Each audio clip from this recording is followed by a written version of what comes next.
अल्हम्दुलिल्लाहि रब्बिल आलमीन वस्सलातु वस्सलामु अला सय्यदिल अंबियाइ वल मुरसलीन अम्मा बाद फ़अऊज़ु बिल्लाहि मिनश शैतानिर रजीम बिस्मिल्लाहिर रहमानिर रहीम। इस्तग़फ़ार जो फ़ज़ीलतूं फरमाने आख़िरी नबी सल्लल्लाहु अलैहि व आलिहि वसल्लम मूंखे सवार जे प्याले वांगुरु न बनायो जो सवार पंहिंजे प्याले खे पाणी सां भरींदो आहे त उनखे रखंदो आहे ऐं सामान खणंदो आहे। पोइ जॾहिं उनखे पाणीअ जी हाजत हूंदी आहे उनखे पीअंदो आहे, वुज़ू कंदो आहे त उनखे उछलाए छॾींदो आहे। पर मूंखे तव्हां पंहिंजी दुआ जी अव्वल ऐं आख़िर ऐं विच में यादि रखो। खुदाया वास्ता मीठे नबी का शरफ अत्तार को हज का अता हो।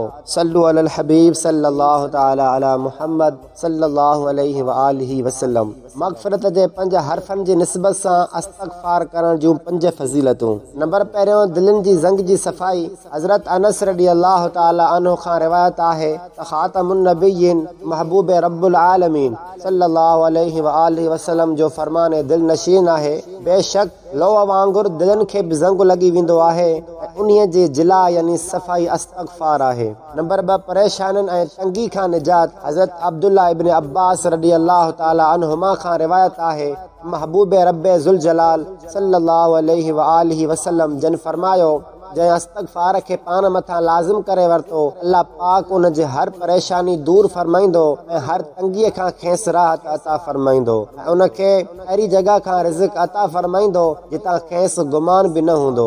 नंबर 3, ख़ुशि करण वारो अमाल नामो। हज़रत ज़ुबैर बिन अवाम रदियल्लाहु तआला अन्हु खां रिवायत आहे त नबी मुकर्रम रसूल अकरम सल्लल्लाहु अलैहि व आलिहि वसल्लम जन जो फरमाने मुसरत निशान आहे, जेको उन ॻाल्हि खे पसंदि करे थो त संदसि अमाल नामो खेसि ख़ुशि करे, कंहिंखे घुर्जे त उन में इस्तग़फ़ार जो इज़ाफ़ो करे। नंबर 4, ख़ुशख़बरी। हज़रत अब्दुल्ला बिन बुसर रदियल्लाहु तआला अन्हु फरमाइनि था त मूं शहनशाह मदीना सल्लल्लाहु अलैहि व आलिहि वसल्लम जिन खे फरमाईंदे ॿुधो त ख़ुशख़बरी आहे उन जे लाइ जेको पंहिंजे अमाल नामे में इस्तग़फ़ार जी कसरत खे करे। नंबर 5, सय्यदुल इस्तग़फ़ार पढ़ण वारे जे लाइ जन्नत जी बिशारत। हज़रत शद्दाद बिन औस रदियल्लाहु तआला अन्हु खां रिवायत आहे त ख़ातमुल मुरसलीन सल्लल्लाहु अलैहि व आलिहि वसल्लम जन फरमायो त ही सय्यदुल इस्तग़फ़ार आहे। अल्लाहुम्मा अंत रब्बी ला इलाहा इल्ला अंत खलक़तनी व अना अब्दुक व अना अहदिक व अना अला अहदिक व वअदिक मस्तअतु अऊज़ु बिका मिन शर्रि मा सनअतु अबूउ लक बिनिअमतिक अलैया व अबूउ बिज़ंबी फ़ग़फ़िरली फ़इन्नहु ला यग़फ़िरुज़ ज़ुनूब इल्ला अंत।